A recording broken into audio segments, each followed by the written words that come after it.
Welcome to Masterminds, a small video regarding to a day before exam strategy for CA Foundation on paper 4 Business Economics.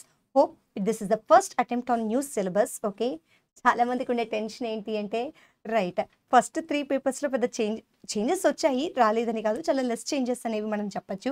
Paper 4 అనేది డ్రాస్టిక్గా change అయిపోయింది. Okay, అప్పట్లో micro economics and BCK combination ఉండేది. టోటల్గా BCK చాలా ఈజీగా ఉన్న 6 చాప్టర్ని తీసేసి all of a sudden మనకి ఒక 15 చాప్టర్స్ వెయిటేజ్, అంటే బోర్డ్ మెటీరియల్లో చూడడానికి 5 చాప్టర్స్ ఉన్నప్పటికీ కూడా చాలా వెయిటేజ్ అనేది యాడ్ అయిపోయింది. చాలామందికి టెన్షన్గా ఉంది.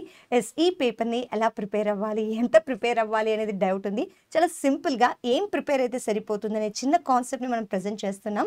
Please watch it. Okay right, 24th 6th 2024 జూన్లో ఈవినింగ్ 4 o'clockకి మీకు పేపర్ 3 ఎగ్జామ్ అయిపోతుంది. దయచేసి ఓకే, లాస్ట్ ఎగ్జామ్ కదా అని రిలాక్స్ అవ్వకండి ఎకనామిక్స్ పేపర్ని. ఇంకొక పాయింట్ కూడా మీరు ఏం గుర్తుపెట్టుకోవాలి అంటే పేపర్ 3లో ఉన్నదాన్ని అనాలిసిస్ చేయకండి. ఓకేనా, అయిపోయింది ఎగ్జామ్, అక్కడ టైం అనాలిసిస్ వేస్ట్ చేయకండి. ఎందుకంటే మరి మీకు 26th జూన్ మీకు ఏంటి అంటే 2 o'clockకి ఎగ్జామ్ ఉంటుంది. ఆ 2 o'clock ఎగ్జామ్ అనేసరికి మీకు జస్ట్ 46 hours మాత్రమే టైం ఉంటుంది. సో ఇన్ఎఫెక్టివ్ అవర్స్, మన పర్సనల్ టైం అంతా పోతే ఒక 20 hours పోతే you are having just 26 hours for the preparation of exam. మరి 26 hours ఎలా యూటిలైజేషన్ చేసుకోవాలి అనేది చాలా మందికి ఉన్న పెద్ద డౌట్.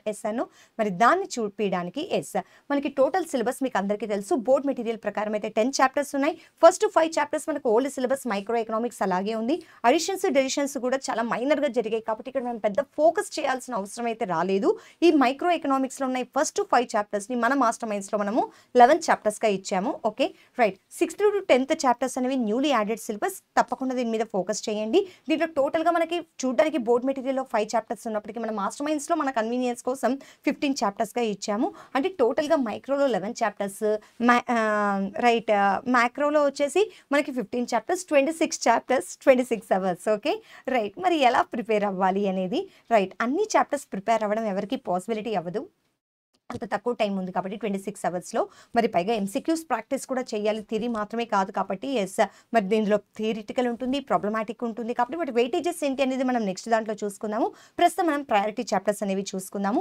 నేను ఇక్కడ వెయిటేజ్ అనేది కేవలం ఇంపార్టెన్స్ ఆర్ ప్రయారిటీ అనేది దేనికి ఇచ్చాను అంటే కేవలం వెయిటేజ్ని బట్టి ఇచ్చాను. ఓకేనా, markets, price and output determination and different markets and right, ఆ 2 చాప్టర్స్కి కలిపి మాత్రమే 15 marks. ఒకవేళ మీరు ఆల్రెడీ ఈ చాప్టర్ చదివింటే ప్లీజ్ ముందుగా ఈ చాప్టర్ చదవండి. మైక్రో ఎకనామిక్స్లో ఈ 2 చాప్టర్స్కి మీకు 15 marks వస్తాయి. ఓకే, బిజినెస్ సైకిల్స్ అనే చాలా చిన్న చాప్టర్కి వాళ్ళు 5 marks వెయిటేజ్ ఇచ్చారు. Nature and scope of business ఎకనామిక్స్కి 5 marks వెయిటేజ్ ఇచ్చారు. అంటే మీరు ఈ 4 చాప్టర్స్ కలిపితే మీకు 25 marks అయిపోతుంది.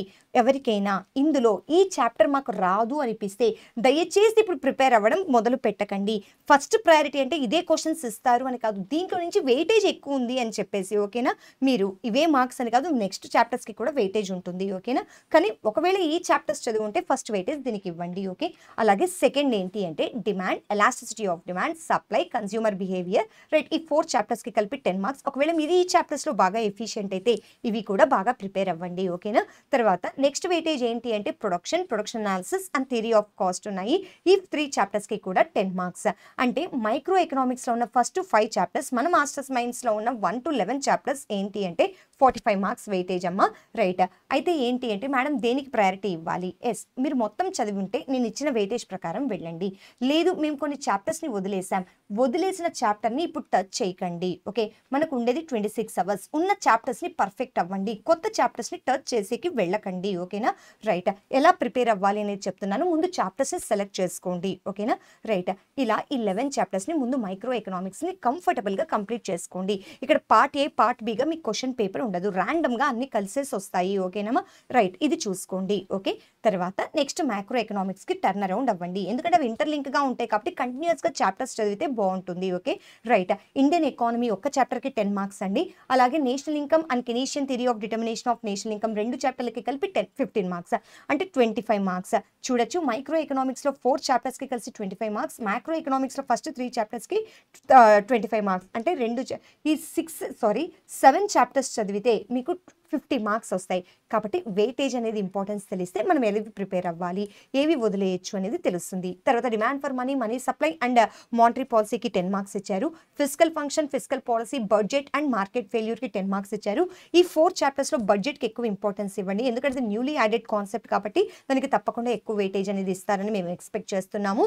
అలాగే international capital movements, exchange rate and its economic effects, instruments of trade policy, తర్వాత trade negotiations, theorems of international trade, ఈ 5 చాప్టర్స్కి కలిపి 10 మార్క్స్ ఇచ్చారు. దీని టోటల్ వెయిటేజ్ వచ్చేసి 55 మార్క్స్ అండి. కాబట్టి మీరు ఏ చాప్టర్స్ ఇప్పటి వరకు ప్రిపేర్ అయ్యారో ముందు కూల్గా ఆలోచించుకోండి, మీరు పెట్టుకోండి టిక్, అందులో వెయిటేజ్ ఎంత వస్తుందో చూసుకోండి. ఓకే, నేను ఏవైతే మార్క్స్ ఇచ్చానో అందులో మీరు టిక్ పెట్టుకొని మీరు చదువుకున్న చాప్టర్స్కి ఎంత వెయిటేజ్ ఉందో చూసుకోండి. సే 60+, ఫీల్ కంఫర్టబుల్. కొత్త చాప్టర్స్కి ట్రై చేయకండి. ఓకేనా, వెయిటేజ్ని చూసి ప్రిపేర్ అవ్వండి. దీన్ని స్మార్ట్ లెర్నింగ్ అంటారు. ఓకే మేడం, మేము కొన్ని చాప్టర్స్ని సెలెక్ట్ చేసుకున్నాం, ఎలా ప్రిపేర్ అవ్వాలి, 26 అవర్సే ఉన్నాయి అంటున్నారు. ఓకే, మనందరి దగ్గర స్టడీ మెటీరియల్ ఉంటుంది, మెయిన్ మెటీరియల్ ఉంటుంది, ఫాస్ట్ ట్రాక్ ఉంటుంది, ఈ 3 ఉంటాయి. అయితే మెయిన్ మెటీరియల్లో ఇప్పుడు మొత్తం థియరీని మనం చదవాలి అంటే, సిఆర్డీలో ఉన్న థియరీ మొత్తాన్ని చదవాలంటే చాలా కష్టం అవుతుంది. కాబట్టి మీరు దేని మీద ఫోకస్ చేస్తారు అంటే ఫాస్ట్ ట్రాక్ మీద ఫోకస్ చేయండి. ఫాస్ట్ ట్రాక్ మీద ఫోకస్ చేస్తే మీకు వచ్చే అడ్వాంటేజ్ ఏంటంటే చాలా తక్కువ టైంలోనే అయిపోతుంది. మీకు ఎంసీక్యూస్, ఆబ్జెక్టివ్ ఎగ్జామినేషన్ కాబట్టి ఎంసీక్యూస్ మీద ఫోకస్ చేయండి. సిఆర్డీలో ఆల్రెడీ మీరు స్ట్రైక్ ఆఫ్ చేసిన ఎంసీక్యూస్ కాక మిగతావి ఏవైతే ఉన్నాయో అవి చూసుకోండి. ఎస్పీలో మొత్తం ట్రై చేయండి. అలాగే మనకి మైక్రో ఎకనామిక్స్లో ఏఎంఎస్పీ క్వశ్చన్స్ కూడా ఇచ్చాము, వాటి మీద ఫోకస్ చేయండి. ఏదైనా క్వశ్చన్ రాకపోతే దాని మీద ఆలోచించకండి. ఇప్పుడు మీరు మరి ఇంకొక క్వశ్చన్ ఏంటి అంటే, మేడం థియరీ వస్తుందా, ప్రాబ్లం వస్తుందా అనేది వస్తాయి. 2 ఉంటాయండి. We are expecting more than 60 up to 65 marks theory expect చేస్తున్నాము.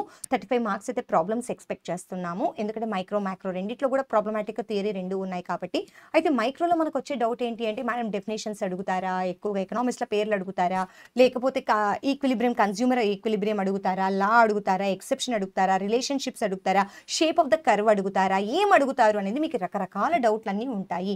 థియరీ అన్న తర్వాత ఎక్కడి నుంచన్నా అడగచ్చు. వీటికి సొల్యూషన్ కావాలి అంటే మేము సప్లిమెంటరీ చాప్టర్ అని ఒకటి ప్రిపేర్ చేశాము. ఆ సప్లిమెంటరీ చాప్టర్లో కంపల్సరీగా ప్రిపేర్ అవ్వండి. ఓకేనా, అలాగే నెక్స్ట్ ప్రాబ్లమ్స్ అందరికీ డౌట్ ఉంటుంది. చాప్టర్ వెనకాల కంపల్సరీగా మనం లిస్ట్ ఆఫ్ ఫార్ములా ఇచ్చాము, మీరు దాన్ని ఫాలో అవ్వండి. ఒకవేళ వేరే ఇన్స్టిట్యూట్ వాళ్ళు ఎవరైనా అయితే చాలా ఈజీ అండి. ఫార్ములాస్ అన్ని కూడా గ్యాదర్ చేసుకోండి. ఫార్ములాస్ మీద ఫోకస్ చేస్తే ఎటువంటి ప్రాబ్లంలో అయినా మనం ఫార్ములాని సబ్స్టిట్యూట్ చేయడం ఈజీ అవుతుంది. బేసిక్ కంటెంట్ లేకుండా డైరెక్ట్గా ప్రాబ్లం చేయడం అనేది కష్టం అవుతుంది. So keep concentration more on both on theory and problematic part, and we can say equal importance will be provided to these two. If you are much అంటే మీరు చాలా మంది మేము థియరీ ఎక్స్పర్ట్ అంటే థియరీ చూసుకోండి, ప్రాబ్లమ్స్ వదిలేయండి. అంతేకాని problems వదిలేసి థియరీ మాత్రం పట్టుకోకండి. మీరు focus on more on theory for this examination. Okay, next attempt అనేది ఎలా ఉంటుందో మనం అప్పుడు సెలెక్ట్ చేసుకోవచ్చు. ఆ తర్వాత వచ్చేసి మనకి మేడం పేపర్ ఈజీగా ఉంటుందా, టఫ్గా ఉంటుందా, ఎలా ఉంటుంది అనేది చాలా మందికి డౌట్ ఉంటుంది. No need to bother children, అది జస్ట్ ఓన్లీ 6 క్వశ్చన్స్ మాత్రమే. ఒకవేళ టఫ్ పేపర్ అయినా మీకు 6 క్వశ్చన్స్కి మించి ఇవ్వడానికి ఛాన్స్ లేదు టఫ్ అని చెప్పడానికి. అంటే 94 క్వశ్చన్స్ మనకే ఉంటాయి. ఓకే రైట్, ఇది క్వశ్చన్ పేపర్ అనుకుందాం. 1 2 3 4 5 6 7 8 9 10 11 12 ఇలా క్వశ్చన్స్ 100 వరకు ఉన్నాయండి. రైట్, చాలా మందికి ఏంటి అంటే మేడం మేము ముందుకు వెళ్ళలేకపోతున్నాం. రైట్, ఫస్ట్ క్వశ్చన్ మీరు వదిలేసిన చాప్టర్లో నుంచి వచ్చింది, మీరు చదవని టాపిక్ నుంచి వచ్చింది, లేదా కొత్త క్వశ్చన్ ఏదో ఇచ్చాడు నాకు రాదు, చదివినా రాదు, అక్కడ స్టిక్ ఆన్ అవ్వకండి.